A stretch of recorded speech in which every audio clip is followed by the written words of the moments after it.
First question आपका है what did the baker do first ones the reach a house, मतलब घर पर पहुंचने से पहले वो सबसे पहले क्या करता था। ठीक है, तो ये पूछ रहा है। आंसर है आपका, आपको मैं पूरा हिंदी में समझा दूंगी ताकि आपको अच्छे से समझ में आ जाए। The baker would first greet, वो सबसे पहले जब वहाँ पर पहुँचता था गांव में, तो लेडीज़ जो घर की जो लेडीज़ होती थी उनको ग्रीट करता था, मतलब गुड मॉर्निंग ये सब बोलता था, बाय सेइंग गुड मॉर्निंग। ठीक है, एंड डिलीवर, और तब डिलीवर करता था the loaves to the client, जो भी उसके कस्टमर्स होते थे, जो लोव्स लादी पाव जिसको बोलते हैं ना, ब्रेड वगैरह, वो सब लेते थे। तो ये आपका फर्स्ट हो गया। सेकंड क्वेश्चन है आपका, why was the baker's furnace essential in a traditional गांव विलेज। बेकर की जो फर्नेस है, मतलब बेकर की जो फर्नेस है, भट्टी है, वो क्यों इम्पॉर्टेंट है, क्यों ज़रूरी है ट्रेडिशनल गांव विलेज में, वहाँ के गोवा के विलेज में। ठीक है, पारंपरिक गोवा के विलेज में। यहाँ पर है the lady of the house must prepare sandwiches cake and बोलिनास, जो घर की औरतें होती हैं मस्ट प्रिपेयर मतलब तैयार करती हैं, और सैंडविचेस, ठीक है, सैंडविच आप सभी जानते होंगे, सैंडविचेस तैयार करती हैं। केक एंड बोलिनहास, जिसका नाम क्या है, केक एंड बोल और बोलिनहास, ये आपको याद रखने, इससे रिलेटेड तो क्वेश्चन तो आने ही हैं, क्योंकि एक नंबर में भी आएगा कि बोल किसे कहते हैं, बोलिनहास किसे कहते हैं, कहाँ पर तैयार होता है, किस चैप्टर में, ये आपसे पूछ लेगा।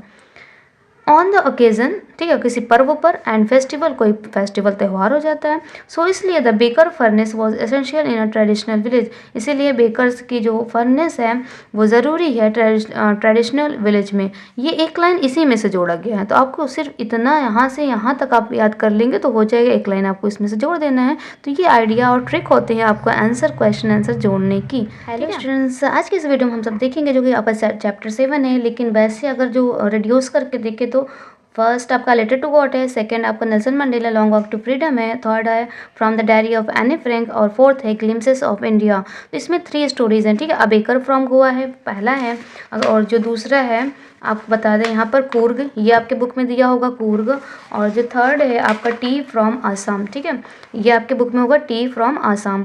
तो आप लोगों ने अभी तक क्या किया है, नहीं पढ़ाई किया है, लेकिन अब क्या करना है, पढ़ना है बहुत ही कम टाइम में। तो हम आपका क्या करने वाले हैं, रिविज़न कराने वाले हैं, जो इस चैप्टर में आपके सारे शॉर्ट आंसर टाइप क्वेश्चंस होंगे। ठीक है, लॉन्ग भी कराएंगे, और हमने आपका 3 चैप्टर जो अभी हमने बताया उन सब का रिविज़न करा चुके हैं। आप वो जाके वीडियो ज़रूर देख लीजिएगा, प्लेलिस्ट में मिल जाएगी, नहीं तो कॉमेंट बॉक्स में। ठीक है, तो हर एक रिवीजन हर एक चैप्टर का करने के लिए आपको हमारे चैनल को सब्सक्राइब करना पड़ेगा, और तभी तो आपको हर एक वीडियोस मिलती रहेंगी। अच्छा, यहाँ पर आपका क्वेश्चन है जो हम ये 10 क्वेश्चंस हैं, इसमें ओल्ड बुक थी। ठीक है, लेकिन न्यू बुक में आपका क्या है, और भी क्वेश्चन जो एक्स्ट्रा 5 या 4 और भी ऐड हुआ है, वो भी हम बताएंगे आपको। जो न्यू क्वेश्चंस प्रीवियस ईयर आए हैं वो भी आपको बताएंगे, और इसमें से कौन सा इंपॉर्टेंट है वो आपको टिक करवाएंगे। तो चलिए हम सब देखते हैं। थर्ड यहाँ पर देखते हैं, from whom have the inhabitant of Coorg descended as per the legend। ठीक है, कहानी, इसका मतलब दंत कथा क्या होती है, दंत कथा हम एक तरीके से बोल सकते हैं स्टोरी, कोई भी स्टोरी होती है, हम बनी बनाई स्टोरी जैसे बताते रहते हैं ना, बोलते रहते हैं वो। इनहैबिटेंट्स ऑफ कूर्ग, कूर्ग का जो निवासी थे, आर पॉसिबली ऑफ ग्रीक और अरेबिक डिसेंट, वो कहाँ से आए थे, ग्रीक और अरेबिक वंश के थे। ठीक है, एज पर लीगेंड, जो भी हम कहानियाँ सुनते हैं उसी से हैं। तो बस 2 नंबर का है, तो आपको 1 नंबर जो आपको मोस्ट इंपॉर्टेंट इसमें से आप सेकेंड याद कर सकते हैं कि वो क्यों ज़रूरी था। ये आपका 90% है कि ये आने की चांस है। चलिए अब 4th नंबर का क्वेश्चन है यहाँ पर, describe the wild life of Coorg, Coorg की वाइल्ड लाइफ के बारे में बताना है। ठीक है, is the haven for various species of bird and animals, Coorg क्या है, स्वर्ग है किसके लिए, फॉर वेरियस अलग अलग स्पेसीज, जातियों के, चिड़ियों के जातियों के लिए, जानवरों के जातियों के लिए है। इट ऑल्सो इंक्लूड, यहाँ पर इंक्लूड किया गया इसमें है कि महासीर है जो नदी है, अ फ्रेश वाटर फिश, उसमें महासीर जो मछली है, उस फ्रेश वाटर में क्या है, मछली है। ठीक है, ऐसा। किंग फिशर है, डाइव करता है, और स्क्वायरल है, यहाँ पर हम कॉमा कर देंगे, जो भी गिलहरियाँ हैं, एंड लंगूर्स है, लंगूर्स है। ठीक है, ड्रॉप पार्शियली ईटन फ्रूट, वो क्या करते हैं, फ्रूट्स खाते हैं इंजॉय करने के लिए, मजे लेने के, ripple effect in clean water, वो ड्रॉप कर देते हैं, फेंक देते हैं, मतलब जो फ्रूट्स खाएंगे ना, ऐसे फ्रूट से आधे कुछ खाएं, कुछ क्या कर दिए, पानी में है वहाँ पर फेंक देते हैं, तो ऐसे से जो लहरें बनती हैं वो लहरें को क्या बोलते हैं, रिपल। ठीक है, तो उसी को देखने के लिए जब ऐसे उछलता है फिर ऐसे ऐसे लहरें बन जाती हैं, तो ये लंगूर स्क्वायरल लंगूर लोग क्या करते हैं, फेंक देते थे। तो ऐसा वो वाइल्ड लाइफ था, तो हमें ये बताना था। ठीक है, वाइल्ड लाइफ मीन्स हो जाता है वन्य जीवन के बारे में। ठीक है, नेक्स्ट है यहाँ पर describe any 2 tourist places of Coorg. Coorg के 2 टूरिस्ट पे मोस्ट इंपॉर्टेंट है, मोस्ट इंपॉर्टेंट आपका आ सकता है 3 नंबर में, 3 नंबर का आता है, ठीक है। 3 नंबर के 2 क्वेश्चन आएंगे, तो आपको 6 नंबर हम तैयार करा रहे हैं शॉर्ट आंसर टाइप क्वेश्चन से, ये आपका रिविजन है। The climb of Brahmagiri hills, जो ब्रह्मगिरी हिल्स है, bring into a panoramic view of the entire misty landscape of Coorg. A walk across the rope bridge leads to the 64 acres is land of निसर्गधाम। तो 2 tourist place है, एक Brahmagiri hills bring into a climb, जो पहाड़ी है चढ़ने की hills है, ठीक है। ब्रह्मगिरी हिल्स पहाड़ी है, कैसे है, पैनोरामिक व्यू है, मतलब नयन विराम, इसका हिंदी क्या हो जाता है, नयन विराम, मतलब आप जब देखेंगे ना देखते ही रह जाएंगे, आपकी आंखें क्या हो जाएगी, खुली की खुली ही रह जाएंगी। Entire misty landscape of Coorg, वहाँ से उस पहाड़ी से जब आप खड़े होकर देखेंगे ना, तो वहाँ से पूरी जो कूर्ग की एरिया है, ठीक है, पूरा कूर्ग है, एक मिस्टी मतलब धुंधला सा दिखाई देता है, ठीक है, धुंधला सा पूरा लैंडस्केप वो दिखाई देता है, जो दृश्य रहता है। दूसरा है a walk across the rope, एक रोप ब्रिज है ना, ऐसे जानते हो, रोप रस्सी लगी उसी में लटक के इंसान भागता रहता है, ऐसे जाता रहता है, तो वो वाली रोप ब्रिज है, लीड्स टू द 64 एकर्स की है, कहाँ पर, निसर्गधाम के लैंड पर, भूमि पर, ठीक है। 2 है मोस्ट इंपॉर्टेंट, एक पहाड़ी है, दूसरा रोप का ब्रिज है, ये आपको याद रखना है। अब यहाँ पर 6 नंबर का क्वेश्चन है, where were Rajvir and Pranjal going, ये आपका पिछले ईयर आ चुका था एग्जाम में, ठीक है। Rajvir and Pranjal were going to Assam, वो आसाम जा रहे थे, बिकॉज क्योंकि प्रांजल हैड इन्वाइटेड राजवीर, प्रांजल ने राजवीर को इन्वाइट किया था to spend summer vacation there, और अपनी गर्मी की छुट्टी को स्पेंड करने के लिए, एंजॉय करने के लिए। तो किसने कहाँ, किसका घर था, प्रांजल का घर था आसाम में, ये दोनों दिल्ली में पढ़ रहे थे, वहाँ से ये लोग जा रहे थे, ये आपको याद रखना है। नेक्स्ट है आपका, ये आप क्या कर सकते हैं, इंपॉर्टेंट ये भी टिक कर सकते हैं। This is a tea country now, explain this with reference to Assam, ठीक है, टी कंट्री के बारे में पूछ रहे हैं हम। Assam has the world largest concentration of tea plantation in the world, पूरे संसार में क्या है, असम क्या है, बहुत ही भारी मात्रा में प्लांटेशन करता है चाय का, वो एकाग्रता माना जाता है, वहीं पर ज़्यादा होता है, ठीक है।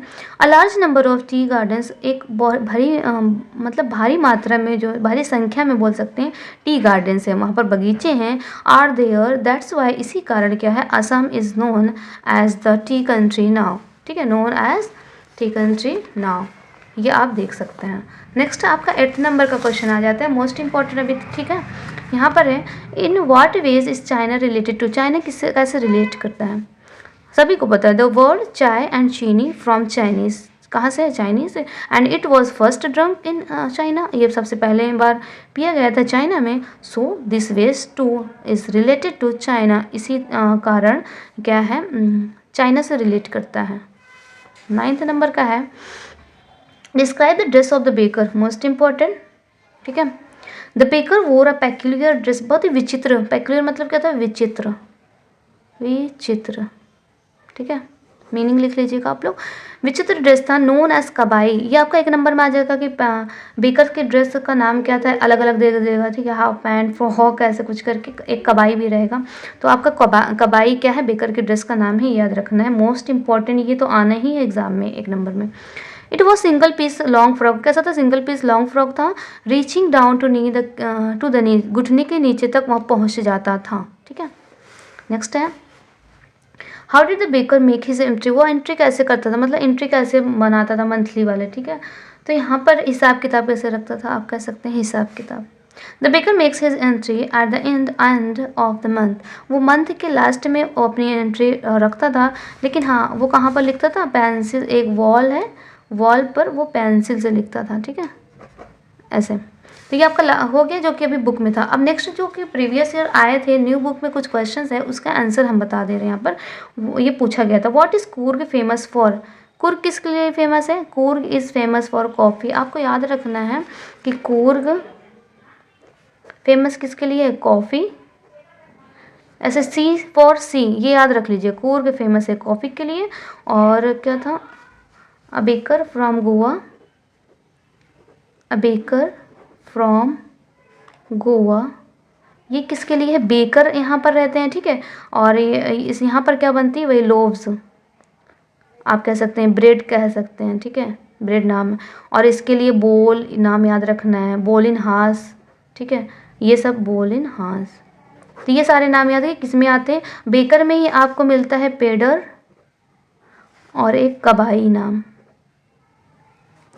तो पेडर किसको बोलते हैं हम, पेडर और बेकर, ये इससे रिलेटेड मोस्ट इंपॉर्टेंट क्वेश्चन आएगा आपको, ठीक है। कि पेडर किसके नाम से जाना जाता है, क्या है पेडर इस कहानी में। तो पेडर कौन है, बेकर। आप याद रखते हैं पेडर, ER। तो बेकर। कबाई क्या होता है, बेकर की ड्रेस है, बेकर्स ड्रेस। तो बेकर की ड्रेस को क्या बोलते हैं, कबाई। बेकर को पेडर भी बोलते हैं। ये आपको मोस्ट इंपॉर्टेंट इसमें याद रखना है। इसमें लोव्स, ब्रेड, बोलिन हासी, मिठाइयाँ, सैंडविचेस होती हैं। कूर्ग फॉर क्या है, सी दोनों याद रखें, C for Coorg, C for coffee. Last आपको बचता है टी फ्रॉम असम। इसका तो नाम में ही आपको पता चल रहा है कहाँ से, चाय के बारे में। टी के कहाँ से, आसाम से, ये इससे क्वेश्चन आ जाएगा।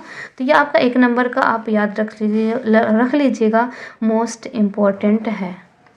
अब आ जाते हैं यहाँ पर, What do the words पेडर एंड कबाई stand for in the lesson a baker from Goa. वही अभी देखा, पेडर स्टैंड फॉर बेकर, क्योंकि ER आप याद रख सकते हैं, पेडर। एंड कबाई स्टैंड फॉर बेकर्स ड्रेस, कबाई किसके स्टैंड है, बेकर की ड्रेस के लिए। ये आपका हो गया। और नेक्स्ट चलिए देखते हैं, the people of Coorg differ from the Hindu mainstream, से कैसे वो अलग थे। वही है कि the people of Coorg differ from the Hindu mainstream because these people accept their culture which are material tradition, marriage and religious rites from Greek and Arabic मतलब कैसे अलग थे हिंदू मेन स्ट्रीम। ये तो एक लाइन इसका हो गया, बिकॉज क्योंकि यहाँ के जो लोग थे एक्सेप्ट कर लिए थे, स्वीकार कर लिए थे जो कल्चर होता है, मतलब जो ट्रेडिशन होता है और मैरिज का जो रीति रिवाज है, ठीक है। मैरिज और धर्म का जो रीति रिवाज है उन्होंने क्या कर लिया था, एक्सेप्ट कर लिया था। वो कहाँ से था, फ्रॉम ग्रीक और अरबिक का था, इसीलिए वो हिंदू मेन स्ट्रीम से क्या होते हैं, अलग होते हैं। मोस्ट इंपॉर्टेंट ये आया हुआ है और फिर भी आ सकता है। Where were Pranjal and Rajvir going, what was the Pranjal's father. ये वाला एक तो अभी हम लोगों ने समझा था।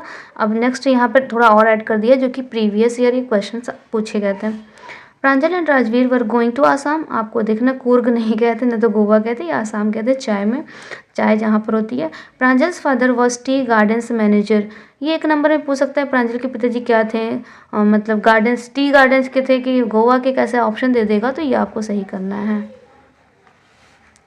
15 नंबर का क्वेश्चन है, how is baker important for a party और a feast in Goa. Most important question है, जो कि आया था पहले एग्जाम में और इस बार भी शायद आ जाए। Marriage gifts are meaningless. जो मैरिज गिफ्ट्स होती हैं, अगर आप गिफ्ट देंगे तभी वो मीनिंगलेस, अर्थ मतलब बिना अर्थ का है। विदाउट द स्वीट ब्रेड, मतलब बिना कोई काम का है। अगर आप जब तक ब्रेड नहीं देते, मीठे चीज़ नहीं देते, नोन एज बोल, उस ब्रेड का नाम क्या है, बोल नाम है, याद रखना है, ठीक है। So the baker is important for a party, और इसीलिए बेकर क्या है, इंपॉर्टेंट है। कोई भी पार्टी हो, कोई भी खाना हो, कुछ भी हो, भोज हो गोवा में। ये आपका हो गया। लास्ट आपका बचता है ये वाले, what are the animals you are likely to seen in Coorg. आपको ये 1 नंबर में क्वेश्चन आता है, कौन कौन से वहाँ एनिमल थे। महासीर फिश थी, ठीक है, किंग फिशर था, स्क्वायरल गिलहरी थी, लंगूर थे एंड एलिफेंट्स थे। बस इतने are the animals which are likely to see in the Coorg. यही सब हम क्या करेंगे, देखने के लिए पसंद करेंगे है। तो इसमें ऑप्शन में दे देगा कैमल, ऊँट भी था, तो हमें बताना है नहीं, ऊँट नहीं था। इस तरीके से क्वेश्चन आपके पूछे जा सकते हैं। तो अभी इस वीडियो में हम लोगों ने सिर्फ आज शॉर्ट आंसर टाइप क्वेश्चंस देखे, लॉन्ग आंसर भी आप सभी को हम समझा देंगे, बता देंगे। तब तक के लिए आप करिए वीडियो को लाइक करिए, शेयर करिए, सब्सक्राइब करिए, और सारे रिवीजन हम कराएंगे आपको। Thanks for watching.